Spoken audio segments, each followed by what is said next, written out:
आ, hello everyone. सबसे पहले तो मुझे आशा और उम्मीद है कि आप मेरी जो रिवीजन जो क्लास है जो मैं बना रहा हूँ वो आप देख पा रहे हो और समझ में भी आ रही होगी। मैं आपसे एक बात कहना चाह रहा हूँ कि मैंने क्लासेस थोड़ा सा रेगुलर अपडेट नहीं कर रहा हूँ क्योंकि अभी थोड़ा सा बिल्कुल साइलेंट माहौल चाहिए होता है क्लास रिकॉर्ड करने के लिए।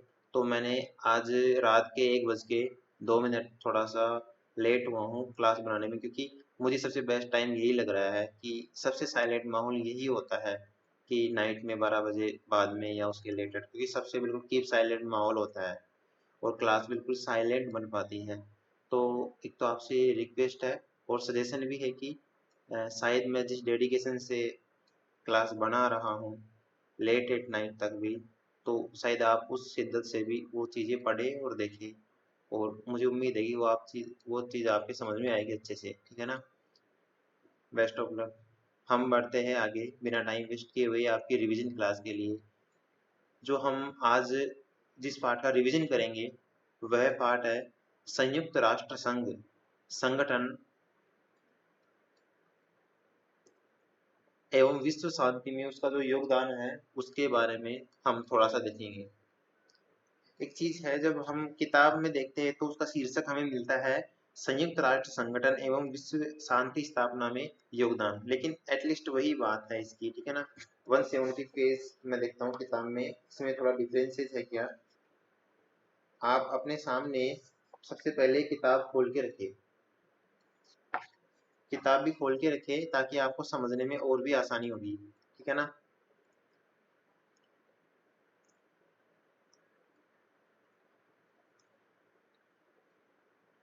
करते हैं स्टार्ट हम रिवीजन। संयुक्त राष्ट्र संघ के बारे में ये थोड़ा बहुत बताता है और उसके बारे में डेफिनेशन और उसकी हिस्ट्री के बारे में बताता है शुरू से, जो पहले मैंने बता चुका है। हम सबसे पहले चलते हैं संयुक्त राष्ट्र संघ की स्थापना के बारे में। तो इसने बता रखा है कि 24 अक्टूबर 1945 को इसकी स्थापना हुई थी। ये डेट आपको याद रखनी है। उसके बाद में हम चलते हैं संयुक्त राष्ट्र संघ जो है उसके लक्ष्य क्या है, ऑब्जेक्टिव्स क्या है यूएनओ के, यूनाइटेड नेशंस जो ऑर्गेनाइजेशन है उसके लक्ष्य क्या है उसके बारे में हम पढ़ते हैं। तो आपको पता है कि जब विश्व युद्ध हो गए उसके बाद में ये विचार किया गया है कि एक ऐसा संगठन होना चाहिए जो विश्व शांति स्थापना में योगदान दे सके, ठीक है। तो संयुक्त राष्ट्र संघ इस उद्देश्य से आया। तो इसके जो मेन मेन जो उद्देश्य है एग्जाम में, एक लघुत्रात्मक क्वेश्चन पूछ सकता है, 5 नंबर तक का क्वेश्चन पूछ सकता है और इम्पोर्टेंट भी है, ध्यान रख लेना। तो थोड़ा सा आप ये चीज देखेंगे, विश्व को युद्ध की विभिका विभीषिका से बचाना। भाई आपको पता है कि फर्स्ट वर्ल्ड वॉर और सेकंड वर्ल्ड वॉर पहले हैपेंड हुआ था और जब जरूरत पड़ी कि एक ऐसा संगठन होना चाहिए कि आगे जो युद्ध होंगे उनको टाला जा सके, इसलिए इसकी स्थापना हुई। दूसरा है कि मानव के मूल अधिकारों, पुरुष स्त्री तथा छोटे बड़े राष्ट्रों सभी के लिए समान अधिकार स्थापित करना। विश्व में देखो बड़े भी देश है, पावरफुल भी देश है इकोनॉमी की दृष्टि से, और छोटे छोटे देश भी है। तो हर जगह पुरुष स्त्री और छोटे बड़े के जो राष्ट्र है वहां उनको सभी एक प्रकार से मानव अधिकार मिल सके, इसके लिए भी संयुक्त राष्ट्र संघ की स्थापना हुई है।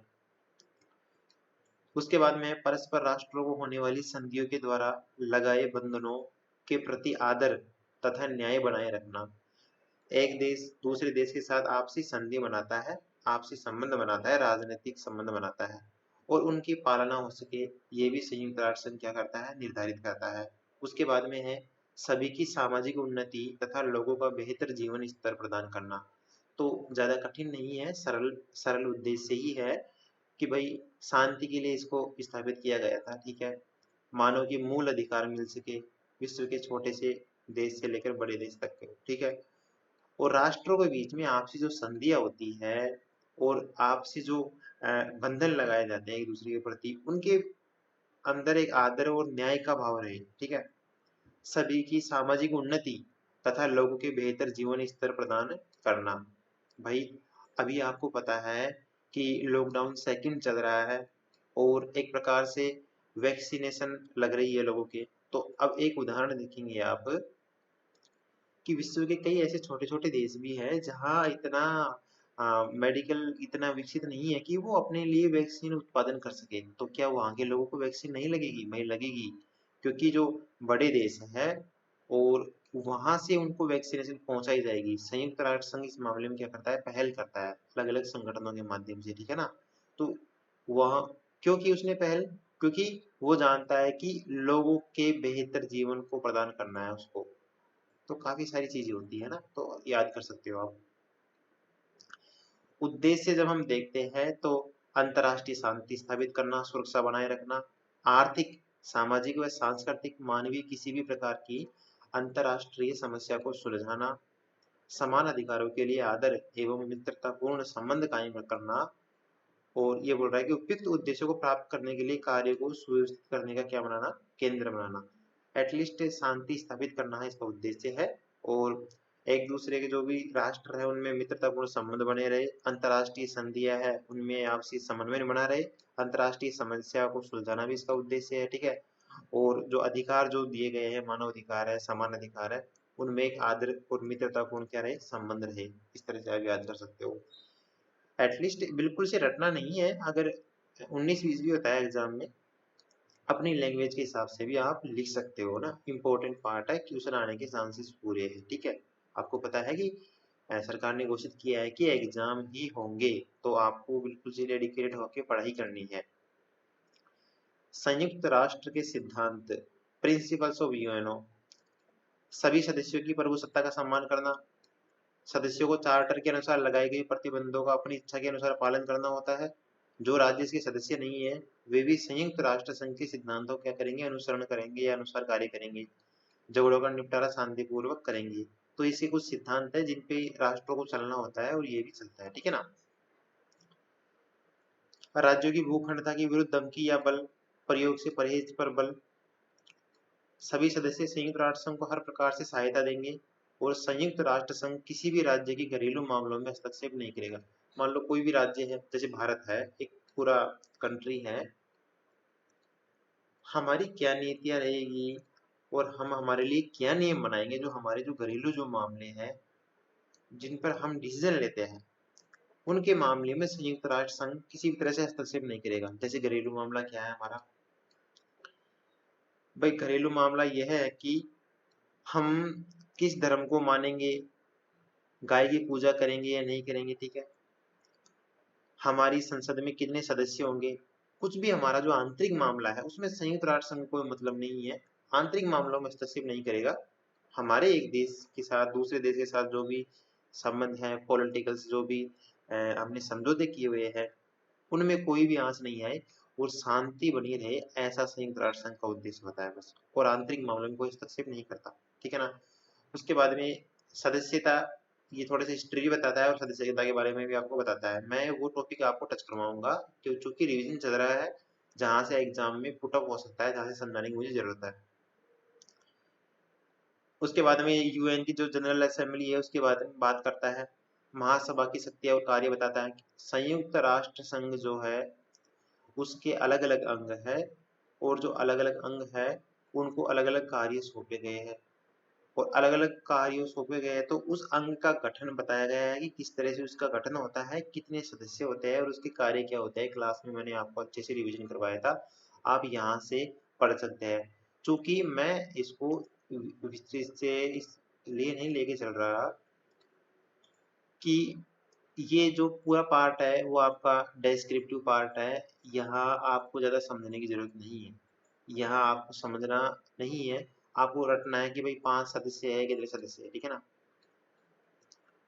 उसके बाद में है महासभा का संगठन, ये बताता है सत्र उसके किस तरह से होते हैं, महासभा का मूल्यांकन, सुरक्षा परिषद, सिक्योरिटी काउंसिल की ये बात करता है, ठीक है ना। इस सुरक्षा परिषद है, वहां से आपका क्वेश्चन बन सकता है, ये थोड़ा सा इंपॉर्टेंट है, याद कर लेना इसको ढंग से। रिवीजन करवा रहा हूँ तो मैं उसमें ये बता रहा हूँ कि क्या चीज इंपॉर्टेंट है, इसको आप अंडरलाइन कर लेना, सुरक्षा परिषद से अलग से क्वेश्चन बन सकता है, ठीक है ना। इसको इसके बारे में पढ़ना, आपको गठन और कंपोजिशन के बारे में इसकी पढ़ना है। शक्ति और कार्य पूछ सकता है। अगर सुरक्षा परिषद के बारे में पूरा पूछेगा तो निबंधात्मक क्वेश्चन पूछेगा, नहीं तो अगर उसको 5 नंबर का क्वेश्चन पूछना होगा या छोटा क्वेश्चन पूछना होगा तो वो एक एक चीज पूछ लेगा, शक्ति और कार्य बताइए उसको, ठीक है ना। आलोचनात्मक मूल्यांकन उसका, अंतर्राष्ट्रीय न्यायालय, ये आप थोड़ा सा ध्यान रखना कि कहाँ पर इसका मुख्यालय है, ठीक है। नीदरलैंड के जो दी हेंग नगर है, मैंने आपको बताया था, वहां पर इसका क्या है, मुख्यालय है। अभी इतना सारा याद नहीं करना आपको, चार्टर के अनुच्छेद 92 में कहा गया है, मतलब चीजों को कॉम्प्लिकेटेड नहीं बनाना। मैं आपको क्लास नहीं बता रहा, मैं रिवीजन करवा रहा हूँ कि कहाँ से कौन सी चीज उठानी है आपको। कॉम्प्लिकेटेड नहीं बनाना, जहाँ से जो सरल चीजें हैं वो उठानी है, कि अगर ये आपके एग्जाम में आ भी जाए तो आपको वहां याद आए, कम से कम आप कॉपी में बहुत अच्छी तरीके से लिख सको, ऐसी चीजें याद करनी है, ठीक है। अंतर्राष्ट्रीय न्यायालय, इसका मुख्यालय याद करना है और इसका काम क्या होता है ये तो आपको थोड़ा सा याद करना है, थोड़ी बहुत उसकी संरचना बतानी है, स्ट्रक्चर बताना है, ठीक है ना।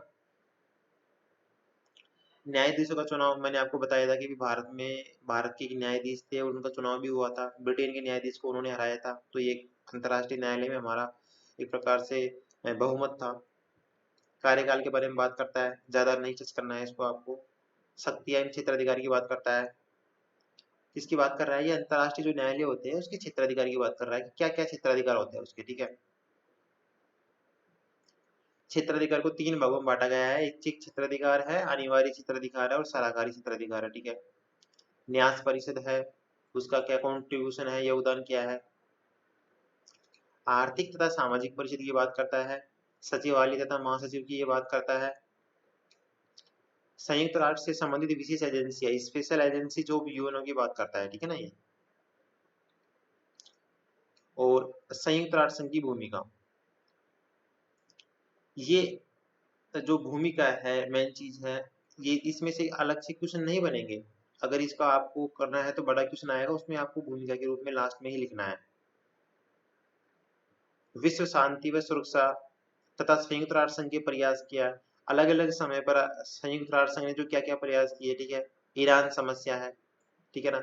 आपको मैंने कितना अच्छा वीडियो बनाया था, एक जो मेरे यूट्यूब चैनल है उसमें सबसे पहला वीडियो देखना, वहां आपको इस चीज के बारे में समस्या समझ में आ जाएगी, ठीक है ना। यूनान विवाद है, इंडोनेशिया विवाद है, कश्मीर विवाद है, दक्षिण अफ्रीका में नस्लवाद तथा संयुक्त राष्ट्र की बात है। अभी अगर मान लो ये क्वेश्चन आता है ना, तो आपको एक अभी लेटेस्ट एक विवाद और लिख देना है, क्योंकि अभी आपको पता है कि इजराइल विवाद भी चल रहा है, इजराइल के बारे में, तो वो भी आपको लिखना है अगर अभी क्वेश्चन आता है तो। अभी समसामयिक से मैं आपको टच करा रहा हूँ, इजराइल का लिखना है आपको, ठीक है ना। महत्वपूर्ण बिंदु अपने आप अपने हिसाब से पढ़ लेना, ठीक है। क्या रिवीजन करवाया मैंने इस पार्ट में, मुझे अच्छी तरह से पता है कि रिवीजन क्या करवाना है। इसमें से बड़ा क्वेश्चन बनेगा तो शॉर्ट एंड स्वीट क्वेश्चन बनेगा, संयुक्त राष्ट्र संघ के बारे में ही बनेगा, या तो वो उसके जो अंग है उसका क्लासिफिकेशन करवा सकता है, उसका विभाजन करवा सकता है कि कौन कौन से अंग है, उनके क्या क्या कार्य है, इन शॉर्ट में लिखो, निबंधात्मक क्वेश्चन पूछ सकता है वो। या फिर अगर वो लघुत्तरात्मक क्वेश्चन पूछेगा तो किसी भी एक अंग के बारे में वो लिखेगा, कि जैसे भाई सुरक्षा परिषद है उसके कार्य क्या है, सचिवालय है उसके कार्य क्या है, आर्थिक तथा सामाजिक जो परिषद है उसके कार्य क्या है। तो मेरे ख्याल से आप निबंधात्मक क्वेश्चन के हिसाब से तैयारी कर लो, कोई से भी अगर बीच में से पूछता है तो वहां से आप लिख देंगे, ठीक है ना। एक चीज मैंने आपको बताई थी कि अगर आपको थोड़ा बहुत याद आ जाए तो समसामयिक चीजों से भी आप जोड़ सकते हो, कि आपको बता देना है कि अगर न्यायाधीशों के बारे में वो पूछता है तो आपको पता है कि भारत से भी न्यायाधीश चुने गए थे, ठीक है ना। पता है ना, दलवीर भंडारी भाई, नाम बताया था मैंने क्लास में, याद करो, रिकॉल करो, थोड़ा सा दिमाग पे जोर लगाओ भाई।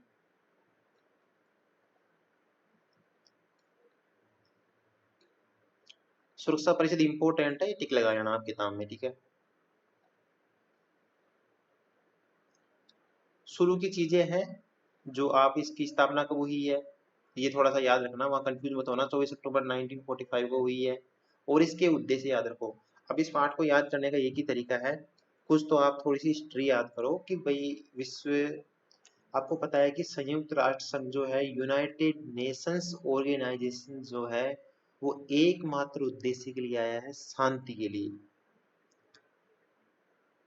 तो शांति के लिए क्यों आया, विश्व युद्ध पहले हुए, और उनके इतिहास से सबक लेते हुए आया। तो लक्ष्य में शांति के बारे में उल्लेख करना है, पीसफुल माहौल रहे, ठीक है। उद्देश्य है, लक्ष्य है, और इसके प्रिंसिपल्स है, तो प्रिंसिपल्स भी शांतिपूर्ण ही रहेंगे, ठीक है ना। इस मोटो को रखते हुए आपको नीचे तक हर किसी अंग का वर्णन करना है, चाहे वो आपकी न्याय परिषद हो, सुरक्षा परिषद हो, या अंतरराष्ट्रीय न्यायालय के बारे में, किसी के बारे में भी आपकी बात हो रही है, उसका गठन हो, ठीक है ना, और इसकी कार्यकाल पद्धति हो, किस तरह से वो जो भी घटनाएं हो उसके बारे में आपको वर्णन करना है इन शॉर्ट में, ठीक है। Thank you. नेक्स्ट पार्ट की मैं क्लास बना रहा हूँ, ठीक है ना। ओके।